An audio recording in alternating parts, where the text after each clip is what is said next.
नमस्कार, मैं डॉक्टर अजीत भारती आज फिर आपके लिए हिंदी विषय के अंतर्गत एमपी बोर्ड कक्षा 10वीं विषय हिंदी के अंतर्गत हम आज सूर्यकांत त्रिपाठी निराला का परिचय लेकर आए हैं।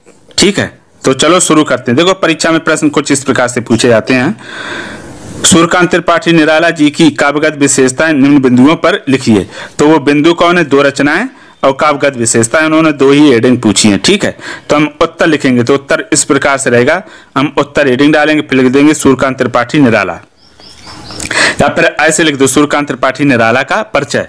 ठीक, दो रचनाएं, तो दो रचनाएं में हम हेडिंग डाल के लिख देंगे तुलसीदास परमल। तो ये दो रचनाएं हमने लिख दी हैं। आपको सूर्यकांत त्रिपाठी निराला से संबंधित जो भी दो रचनाएं याद हो, आप उनमें से कोई भी लिख सकते हो, जरूरी नहीं जो मैंने लिखी वही। फिर दूसरी हम लिखेंगे काव्यगत विशेषताएं। काव्यगत विशेषताएं में लिखेंगे सूर्यकांत त्रिपाठी निराला के काव्य की प्रमुख विशेषताएं।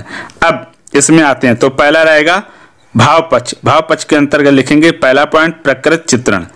तो उसके अंतर्गत लिखेंगे सभी छायावादी कवियों की तरह निराला जी ने भी प्रकृति का जीवन चित्रण किया है।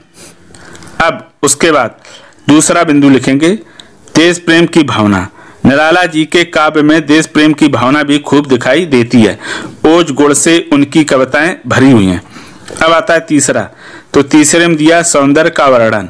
निराला छायावाद के प्रमुख कवियों में से एक हैं। उनके काव्य में प्रेम और सौंदर्य का सुंदर चित्रण दिखाई देता है। ये हो गया तुम्हारा भाव पक्ष। अब आता है कला पक्ष। तो दूसरा बिंदु है कला पक्ष। तो कला पक्ष में पहला रहेगा भाषा। भाषा में लिखोगे निराला जी खड़ी बोली के प्रसिद्ध कवि हैं। कहीं कहीं संस्कृत के शब्द भी मिलते हैं। अब आता है फिर दूसरा बिंदु। दूसरा में लिखा है शैली। शैली में लिखेंगे सरल, प्रवाहपूर्ण और चुटीली शैली का प्रयोग किया है। तीसरा बिंदु छंद।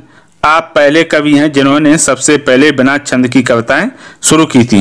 निराला जी ने अपने काव्य में छंदों के नए नए प्रयोग किए हैं।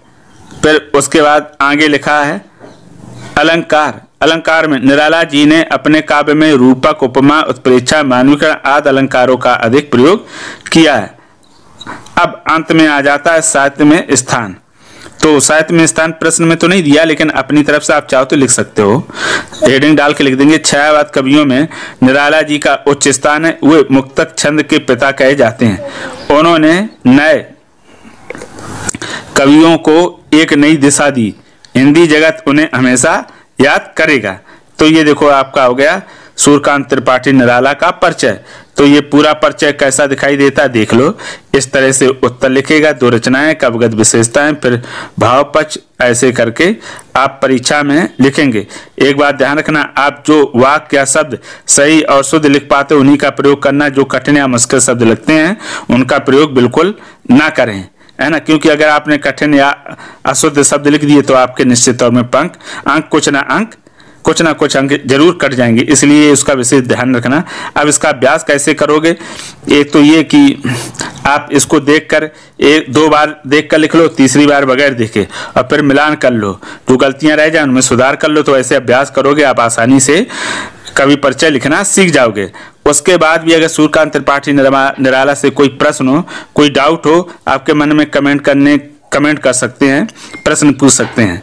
तो आज के लिए इतना ही। अब हम फिर मिलेंगे किसी नए विषय के साथ। तब तक के लिए धन्यवाद।